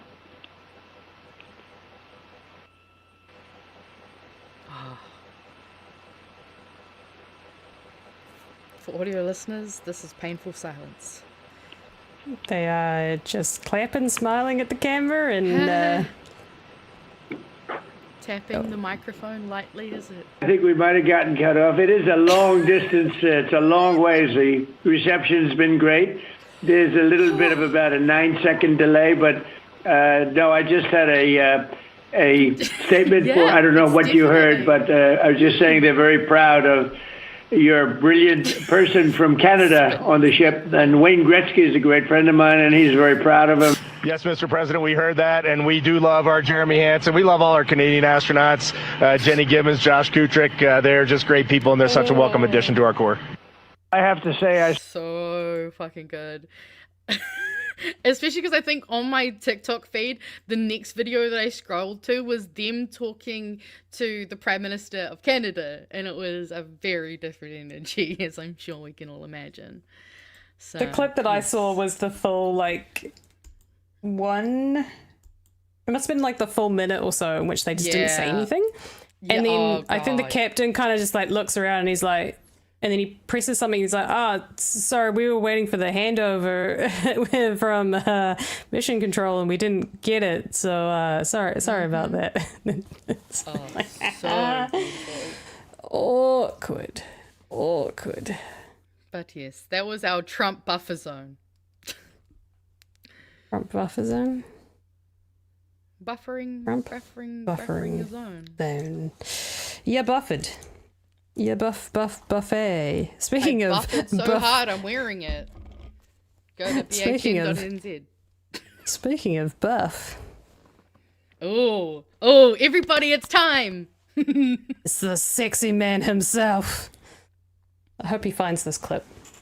I wish. Although, no, actually I don't, because could you imagine the horrific, like, our horror if we actually saw Hasan, like, actually watching us? No, but the thing is, like, if we meet him in real life, it's going to be the same, it's going to be a mirror, right? And I've talked about this, like, that kind of, like, off-camera versus on-camera, like, we can do this for hours, but, like, off-camera I would struggle to just go up to someone and say hi. If we met him at IRL, we would be the same of like, is this Hassan Piker? And he's just like, oh, these people all just want to come say hi to me and leave me alone. And we're just like, what do we do? It'd just be like everyone feeling awkward and uncomfortable, and the neurodivergence would just start vibrating probably. Or so it's either that, or I would just say whatever unhinged shit came out of my mouth, you know, like, I'd probably embarrass myself, to be fair. The answer is fuck yes. I mean, it's Hassan Piker. Come on, guys. All right, let's stop thirsting. The real reason I brought him on screen is Zateo's lovely little thing. I watched right-wing journalist try to shame Abdul El-Sayed and Hassan Piker. So essentially what's happened right now is that this guy over here, who's a very, very high-profile, famous on Twitch political streamer, 7 days a week, I think. It's fucking insane amount of time he spends streaming. This is a U.S. Senate candidate in Michigan who's running this year in the 2026 midterms. He is a progressive candidate. He is a doctor. He's very well spoken. I think Hassan first talked to him about 8 months ago and basically gave him a platform. He then asked Hassan to basically help him with his campaign, to work alongside him. Hassan said, absolutely, I'm more than happy to do that because he has a massive platform. And if you don't realize how big his platform is, Hassan was one of the very first people to talk to Zoran Mamdani when he was sitting at like 1 or 2%. I would say, hands down, no evidence to back this up, no stats necessarily, but Hassan was the catalyst for Zoran Mamdani to win that race. Like, he propelled his campaign. The amount of influence that Hassan Piker has in left-wing politics and progressive candidates and backing them is substantial. And people are paying attention to that, especially people who don't want candidates who are quite progressive like this guy. Kat Abu Ghazaleh, same thing. The only reason I found out about her was through Hassan's channel. And she blew up again. And she got attacked. Money was poured to attack her campaign. So she was a progressive, you know. But she was a woman, so she didn't win like Zoran, unfortunately. She's also Palestinian and all that sort of thing too, so. Fucking add that one into it. But essentially what's happening right now is it's a weird mix of things where you've got right-wingers going after him, you've got establishment Democrats that are going after Hassan, calling him out for some of the more some of the controversial things that he's said in the past. And if you know Hassan, you know he says things, and it's basically because he gets rage baited every fucking day by people who say things to annoy him. And if you're doing it for 12 to 14 hours a day and you're pissed off at the world, you're gonna say some stupid shit. People take it out of context, or he may take it too far because he's just like, fucking piss off. He's also autistic. We all have to remember. He got autism. It's not an excuse. But oh no, it's not. But when you spend that long online on one day alone, God, anyone's bound to slip. I love this little thing here. So there's a wee clip I'm gonna play from the Raging Moderates, which is Pod Save America, and this person who I actually don't really know too much about. But basically you can understand it's the Raging Moderates. They're kind of centrists, you know, more of the centre left of the Democratic Party, that sort of thing. And Tommy? Is it Tommy? It's Tommy, right? Yes, Tommy Vietor. He's probably a little bit more on the left of the spectrum. But they talk about the Israel of it all, which is another reason why they're going after progressive candidates, especially ones who call out Israel. And the establishment does not like that. But here's a lovely little question. I think this is a really good example of Abdul's kind of very, very politically smart and just very well spoken. I don't know. It's just a short little clip, but I found it kind of like, ooh, hot take. Hopefully you can hear it over after all the We're going to take two more questions. I'm sorry, we're going to have to move on to the next person. I'm sorry, Olivia. As a Jewish state. Olivia, we're going to have to I'd love to move take on. the question. I'd love to take the question, actually. Thank you. What do you mean by Jewish state? I feel like If you can't define the question, I'm not going to answer your question. We're going to move on to the next person. So essentially it was, does Israel have the right to exist as a Jewish state? Something that Pat talked about a bit earlier in the week with, last week was it, with whatever his name is, the guy, and then very clearly put the question back to them. What do you mean by a Jewish state? So I know it's a very short clip and it's out of context. It's probably very confusing, but anyways. So no, I mean that seems like a very reasonable response of like, if you can't define the question you are asking me, like, how can I answer it? But yes, being attacked by a lot, the right are going after them, the left are going after them. But there's a wee discussion here as well, I think it's really important, which is talking about someone who's perhaps a little bit more controversial. Whether or not Democrats should be working with them, what shows they should or shouldn't be turning up for. It was our C block, and I get...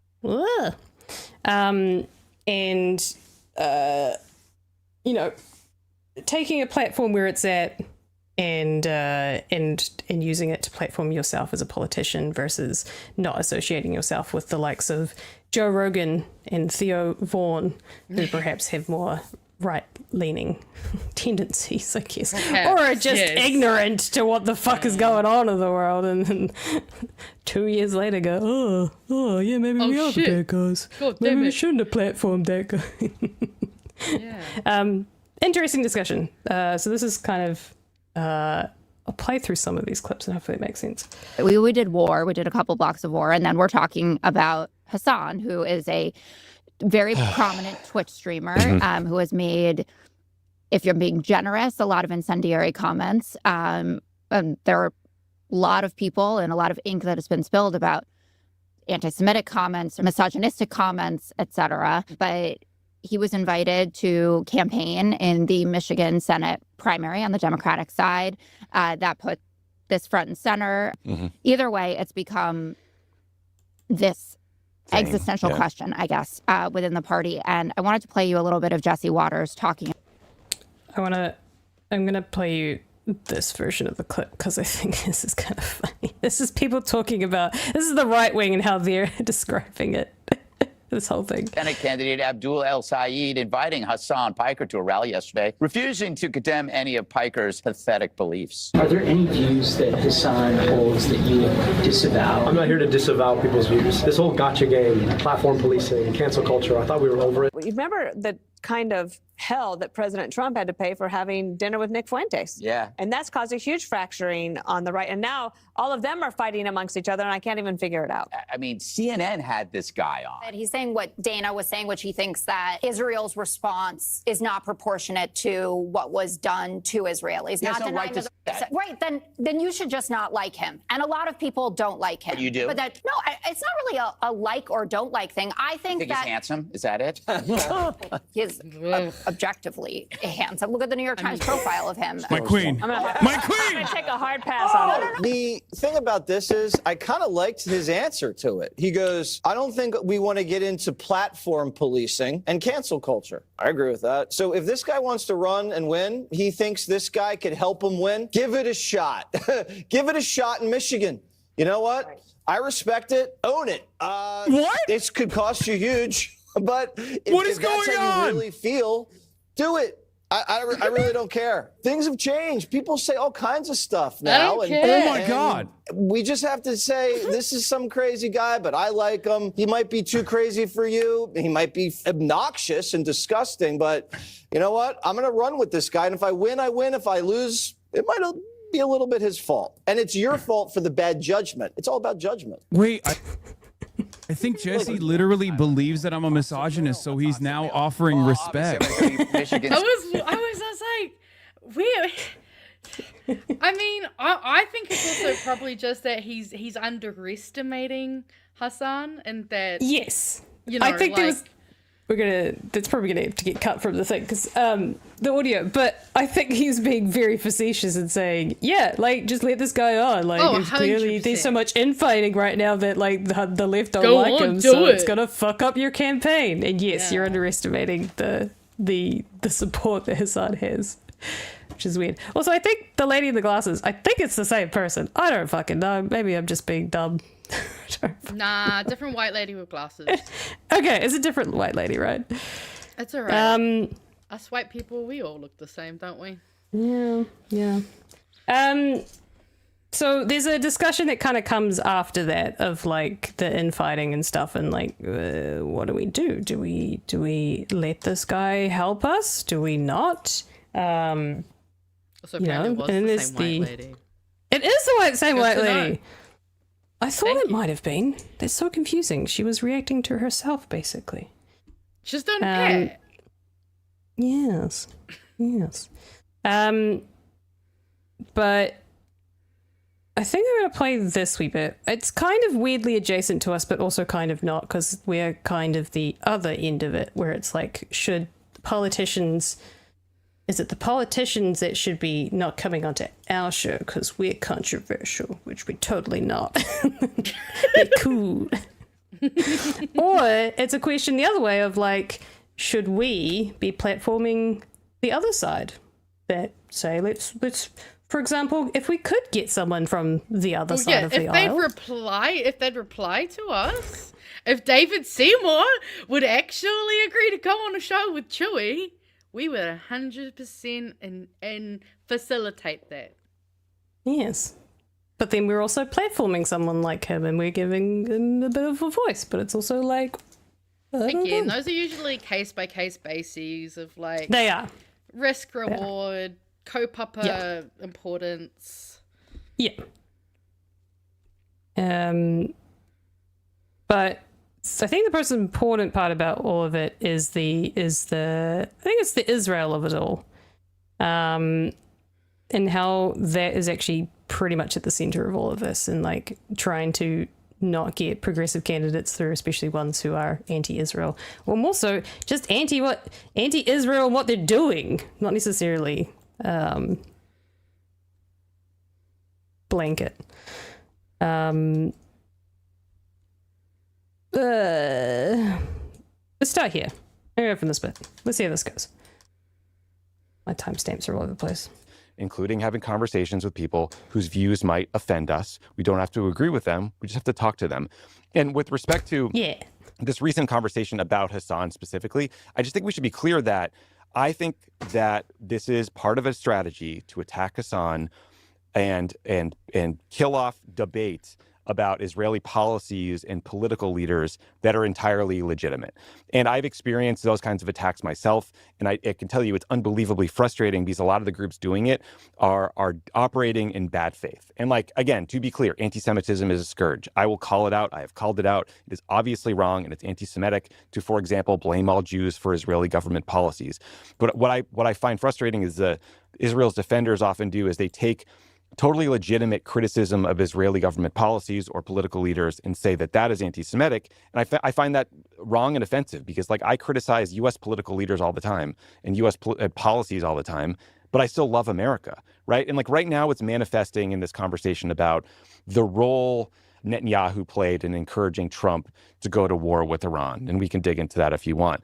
But, like, which I'm going to skip over because it's not really the point and come back to about here. That's where I'm coming from on this. And just one final thing, like, I find it so frustrating that we're talking to Hassan Piker and whether that's out of bounds when every president, every member of Congress, every cabinet official meets with Bibi Netanyahu, an ICC indicted war criminal who is directly responsible for thousands of innocent deaths in Gaza, Lebanon, and now Iran. Like, this guy is corrupt, he's racist, he's venal, he's an awful leader. And as we said before, like before October 7th, he was trying to destroy their judicial system to keep himself out of jail. So, like, that is the problem to me. Like, he's a bad person, he's a bad leader. It is not his religion that I have a problem with. It's a weird conversation and it goes in different directions, but it's all kind of connected in a weird way. It's all good. So you've got establishment Democrats. There's this weird party divide where you've got pro-Israel and anti-genocide essentially on the other side. Not necessarily anti-Israel, but anti-genocide, which is what Israel have been doing in Gaza. And now this horrific Iran conflict, which, you know, they got America's backing for. Something that Hasan, who's very much progressive on the left, has been very outspoken about from a anti what the Israeli government are doing. he's also obviously in the US, you've got the Democrats and the Republicans, and you've got right and left, or I guess it's kind of center right and right. I don't fucking know I don't know what's going on there.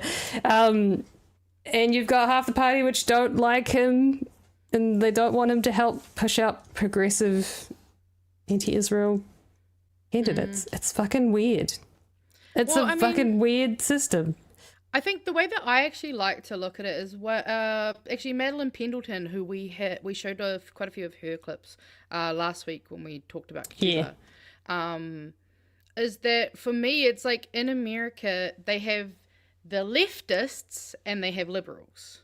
Liberals are who we see as the Democratic, like who are most of like that we know as the Democrats. They are more liberal, but they're not leftists. Like America doesn't have a left versus a right. They have like a center at best to center right, far right, and even then center at best, because they can. It's really the just different degrees of far right, but well, not far right, the right, but yeah, regardless, like it's again because of the way that the fracturing has worked, like the narrative of, you know, and the attacks upon like leftist ideals and I guess political alignment have been just so heavily vilified that people don't really feel comfortable being even a lot more on the left, because that's just all of a sudden you're asking for too much. It's too woke. Like, you know, Hasan and people like Hasan and Madeline, who literally went to Cuba as well to help the people over there, like they are considered far leftists, and they're just people who think that humans have the right to live and should have the basic needs like housing and food and water and obviously power, because that's how we keep ourselves from being cold. Like it's just they've gone and they've again, it's like this communism thing. It's like communism got turned into a bad thing, socialism got turned into a bad thing, which is why I'm like, even then it doesn't feel like we should even be necessarily going so heavy in on the left and right, even ourselves as a kind of group, because like it's really up versus down rather than so much a left and a right issue a lot of the time.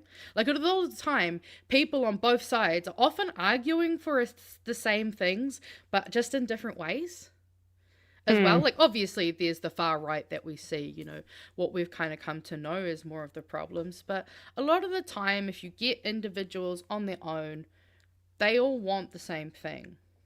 We all just disagree on how we get there. And if we can start realizing that we get there with collective power and being there for one another and kind of forming communities, you know, it's almost like we've been doing that since humans have ever existed, because guess what? Humans can't survive alone. Crazy. But capitalism needs us to think that that is the case. Capitalism has just structured everything in this false sum equivalency and just bullshit. Like, I really like that Al Saeed guy. I think he's really cool, and I love the way that he kind of, you know, addressed that. That's the kind of going into the actual message and what's important and what's like the issues, rather than getting distracted by asking questions that are very clearly posed in a way to sound, to basically get a soundbite, you know, to get that gotcha. Yeah. I mean, they all of the things that I looked at that were basically talking about this whole thing is they keep bringing the exact same comment out of context, which Hasan has said very infamously, which I will not repeat. You can look it up. We all know that. Well, at least most of us know. We all know it. We all know the line. That's the only one they keep coming back to there. Otherwise, it's just kind of like general speak. But in context of what he was saying, in the broader context of what he was saying, I kind of go, that makes sense. Not that I am happy that that happened. Two things can be true.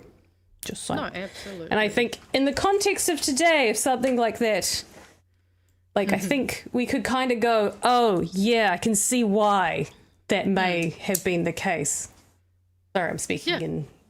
And well, that's the thing is, like, I think like the if fact you I actually get down into the nuance of the statement that he was making, was that there were consequences to your actions made.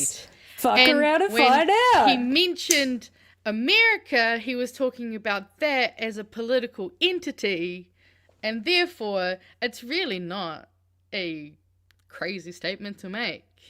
Oh no, like America fucked around and they found out the same way they're doing right now, which I think is just so important to remember, is that, like, you know, it's funny that they rage bait over that like one line when it's like, how about we get outraged at the fact that America has attacked so many different countries just for funsies, just for profit.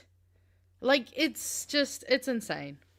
And it's people just taking the nuance out of a very complicated geopolitical history. Like, it's as simple as that, really. Yeah. I'm waiting for the day where it's something like, if there's no choppy, there'll be no stoppy. Yeah, literally. Is jokes not allowed now? Is that not a... See? Well, that's why Kahurangi Carter currently has her satire and parody bill going. That's just passed the first reading in the House. Because that's the thing is... Or Willie Jackson just thinking of Seymour as he's mowing the lawns. Like, come on, guys. I mean... Exactly. But, yeah. I mean... Yeah. I think as long as people are actually kind of paying attention to the majority of it, those little bits, they don't matter. If you don't know what the bill I'm talking about, Kahurangi Carter has a parody and satire members bill before Parliament at the moment. If you just look up Kahurangi Carter member bill or Kahu member bill, you'll be able to find it, and that is essentially a bill so that parody and satire can be legally enshrined, so that we have the ability to make art and parody of the world around us, especially for purposes of political commentary. So yeah, awesome bill that she's got in there, and obviously you guys know that is very near and dear to my heart. So anything else to share, or are we... actually, there was one comment I just saw that reminded me. The one thing I wanted to finish off with our conversation around Hassan and that is that also when it comes to the communism and everything, is that from what we watched last week, we've got to remember the fact that in Cuba, communism was the only thing that could make capitalism look bad. Like, fuck capitalism. Magenta. What? What did I do? Oh, can't wait for Greg, Gary and Tanya to be asked during the campaign to condemn Joey saying gargle my piss. Oh man. You know what? I actually can't wait for that, because then we will have been noticed. Like, I actually we saw may someone, have some influence. Someone made a comment earlier about Oh, here we go. What was Jackson saying with BSA? You know what I'm mad about? No, that was me. I fucked up. Sorry, I got like 3 stories in my head at the time when I was trying to write it. So that's my phone. Sorry. That's fine. Sorry. But the BSA thing made me think about obviously the clip that Pat was going over of old Plunkett being all sassy and snippy. But you know what I find offensive? I couldn't fucking find it. I'm pretty sure that came from BHN and I don't want to repeat it. But no, do you know what I'm very mad about? He only mentions Pat and Chewie. He only mentions Pat and Chewie as the hosts of the show. I was in the chat and I said, where's my nickname? Right? Which makes I me want think one. we need to start roasting him a little more on Fridays if we want to. Didn't I call him Floppy Pancake Man? Was that not enough Yeah, to well, get his apparently attention? it's not good enough. Well, again, we're born women, so we have to sloppy? work harder. We have to work It's true. harder. We need to become hurricanes. Right? Let's not go into transing the hurricanes. Oh no, a non-binary name, Gabriel. Right. Also, have to shout out, thinking of old comments, someone put that Willie Jackson is who Shane Jones aspires to be. And I thought that was a very astute comment. Also, Willie kind of reminds me of when Winston was young in his prime. Also, That's what I was going to say. Yeah. Yes, very much the same. Gets away with stuff. That little bit of charisma. Oh, yeah. Oh, yeah. I also like this comment. Chris and Gabriel and Simeon, very evangelical today, but we're the one dying for their sins. I see what you did there. I also really love this idea. We need a broadcaster named Chris to mediate the televised leaders debate. Even better if every broadcast crew member is also named Chris. Chris Chang. Breakfast. Oh, hell yeah. He's the political guy on Breakfast. Let's do it. Let's do an only Chris's election debate. Only Chris's. It's like OnlyFans, you but guys it's only have Chris. Yeah, I was gonna say you guys have to make that for us. I did realize though, since we're getting close to The the 2026 election wish list, and it's just the 3 Chris's. I mean, if we're gonna have this many Chris's, we might as well do something with them. Also, fruit trees instead of lawns that need mowing. I loved this comment. Just a fun fact. Even our trees have been victims of the patriarchy. All of those allergies you get, that's from male trees. If we had female trees, everyone would get free fruit. So fuck the patriarchy. Also, everything electric, tractors, trucks, diggers, let's go. Oh yeah, someone called Ryan Bridges the Kiwi Tucker Carlson, and I really rated that comment. I really appreciated that. It's giving him a little bit too much credit. I don't know. Aw, I sort of get it though. I figured we haven't had any good news today. We haven't, no. Other than Hassan. So Bye. I've got a couple small things for us to have a look at. No good news. And yeah, I couldn't find a hell of a lot, but you know what? We make do with what we've got in this economy. And let's be real, the economy, she ain't it. She ain't it. No. Sorry, he ain't it. So this is actually just a little it's not exactly the best resolution size, sorry Fano, but this was a really cool video that I saw. Can we check it on the screen? Oh yeah, probably helps if I do. Oh yeah, I could do that. I can do it. Oh, it's okay. Just checking. But this is a new way to fight fire. So a social fire station is using sound waves instead of water to fight fires. I've heard about this. Yeah. It's currently being tested in San Bernardino County in Southern California, designed by a company called Sonic Fire. Yeah. So I was just like, hell yeah. You telling me you gotta fight fire with sound? This is awesome. And just... How do you not blow out your eardrums, though? I wonder if I had let the guys speak, if they might have said that. Hold on, let me... It's alright. We can all Google if we have to. I wonder if Zoom it, and it breaks the chemical reaction. Demonetized. Gonna get demonetized. Sorry, I've already got demonetized from before. Oh no. But yeah, I mean, it will be sonic frequency anyway, so it'll be wavelengths. They'll have done all the math on it. And then again, terrible thing, but hopefully if I can, at least this one has sound.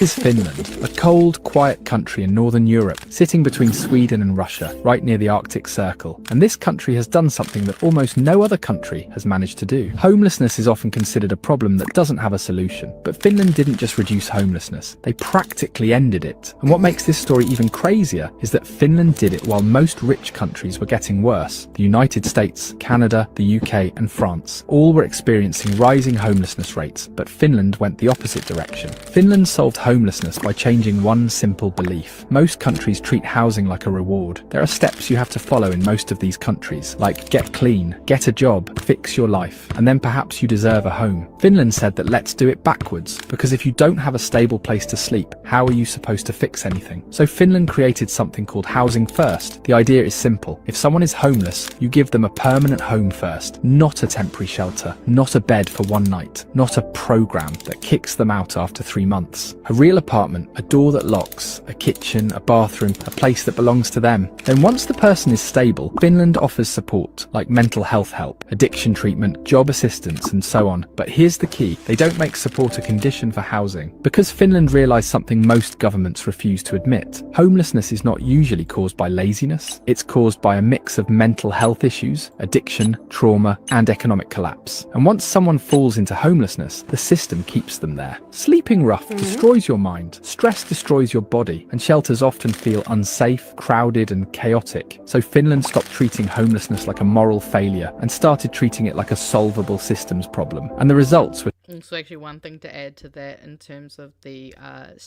shelters, just another thing to consider is that a lot of homeless women do not end up being safe in these spaces, especially for the obvious horrible fucking reasons.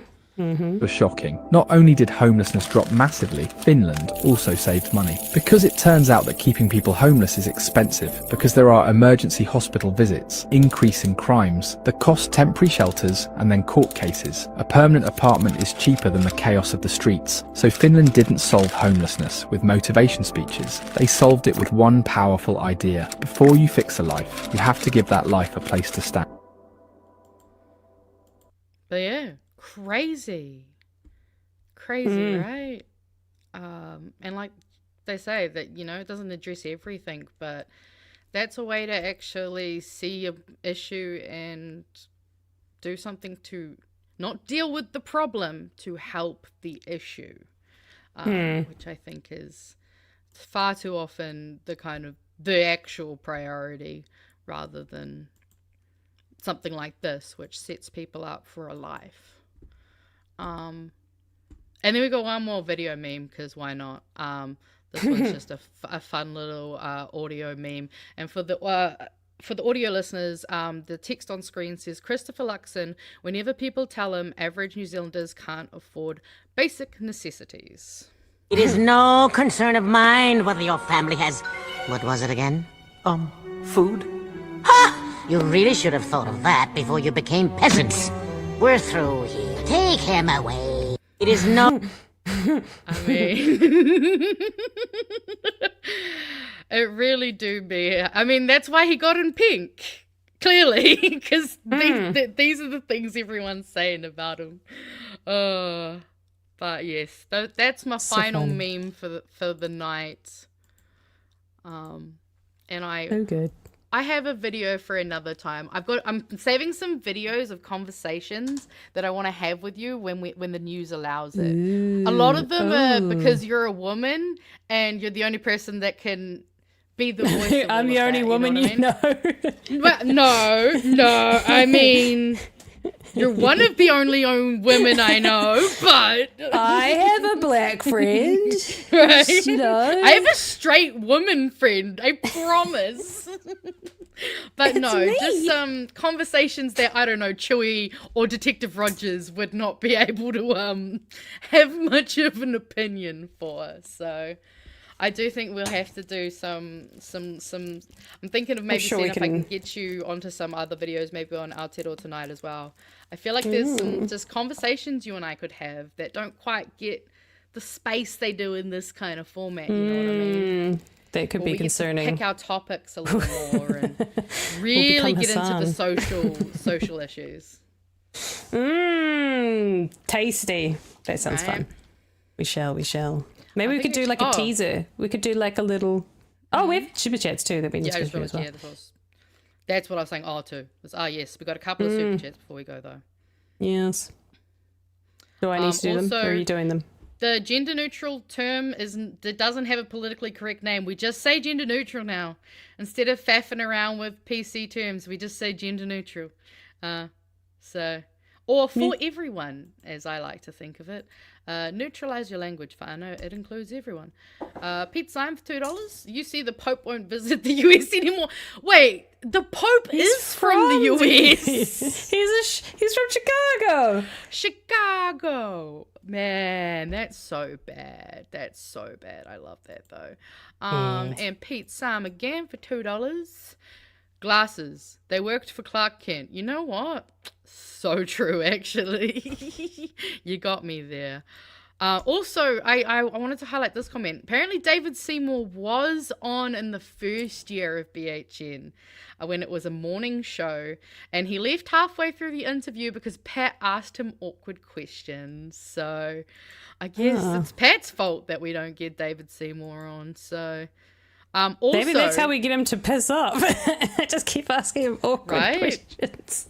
That said, we did see that exact thing when Guy Williams got in his face and he got real like fucking pissed off at that. Nah, he was not. He was not a happy David.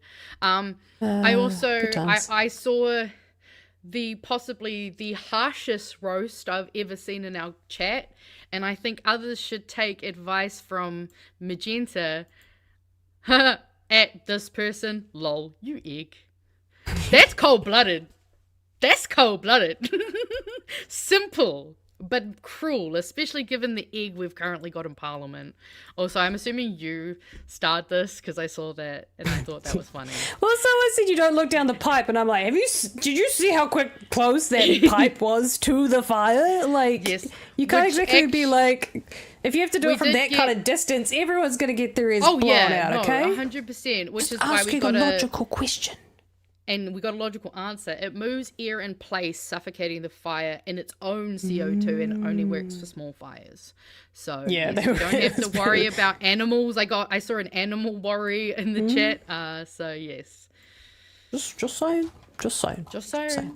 I'm just asking questions, guys. I'm just asking logical, scientific questions.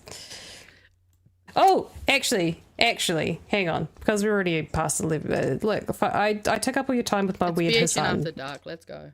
Okay, just like leave me alone. Okay, we have to. Have hey, we were like 2 hours and something last week, so yeah, I was shocketh.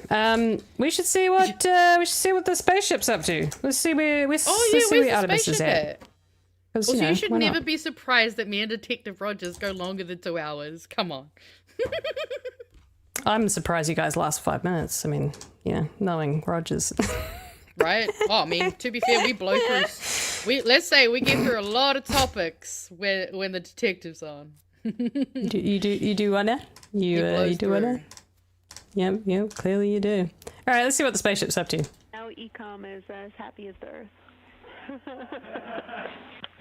And Houston, you're seeing a little bit of a CCU dump yourselves, Crescent Earth, and a solar array. So it's a pretty sweet view out window one right now. Hell is that the poop? This is Mission Control Houston, and this morning as we get underway with Flight Day 9. There you go. That's what's up at the moment. Yeah. They're dropping their poop and they're looking at the Crescent Earth. There you go. Fun times. How good. What a time to be alive. It's been fun to watch the Artemis 2 videos, especially with everything going on at the moment, honestly. It's actually been quite lovely to have just like oh shit, there's something we went to space. Well, I was going to say, it isn't going on in the world. They had to leave the world for that to happen. I'm so excited for them to get home. Cross fingers that everything goes well. I was watching about science of how that worked last night. Holy shit. Some really buzzy stuff, so. If you want to deep dive and like take yourself out of the shit that is the world, go and look up all of the scientific videos about how the Artemis 2 mission was prepared and has gone, because it's pretty cool. Yeah. It's pretty cool stuff. This is where we are getting to see firsthand. Well, not quite firsthand. The new space race. Because I think Rogers was saying it's like first woman, first person of color, some other first. So really cool to see that, eh? First, furthest humans from the Earth. Yes.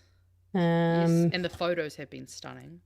As I'm the first photos of certain things as well. Yeah, we got the dark side of the moon of the planet, not the moon. Dark side of the Earth. That was cool. Yeah, we got all sorts. First solar eclipse. First lunar eclipse. No, it's like eclipse of the Earth. It's the first lunar eclipse. I don't know. I can't remember what it's called. I can never remember which. The sun goes behind the moon, so basically the moon is lit up by the sun. So it's a lunar eclipse, I think. Yeah, that sounds about right. But yeah, and then it's so cool. It's so cool. Go look it up. Absolutely. All right. Although if you don't want to cry, don't look up the video of them naming the crater on the moon. Oh no! That's so sad. Oh, my heart, my heart. My heart. Oh yeah, also. First presidential snub, or best. Wow, you're probably first as well. So. I hope they planned that with Houston because they must have been part of the plan. Right. Go look it up. Go watch it tomorrow. Go look after yourselves. Stay safe. Don't get caught in a storm. Don't be stupid. Go watch a spaceship hopefully land back safely on Earth, and go be merry on this wonderful weekend. Yeah.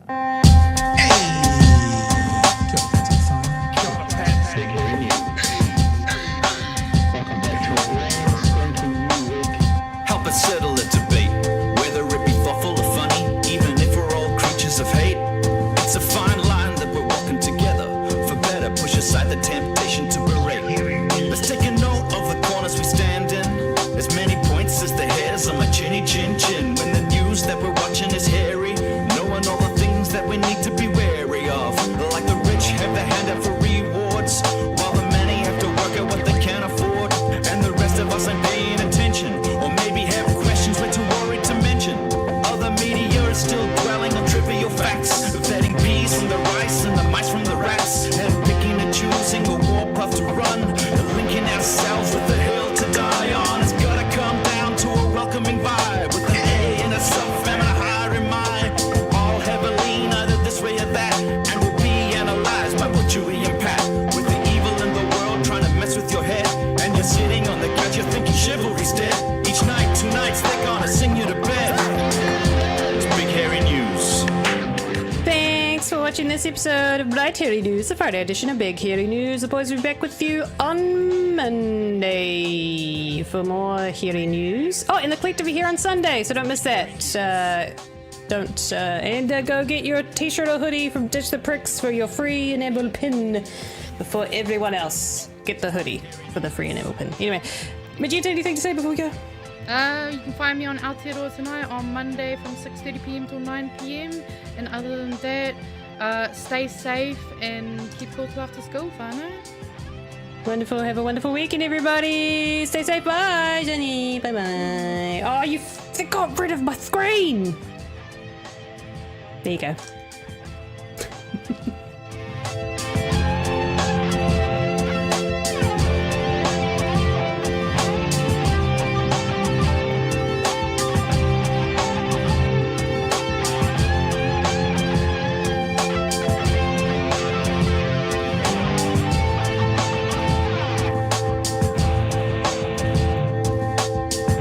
Time is monthly, by the way.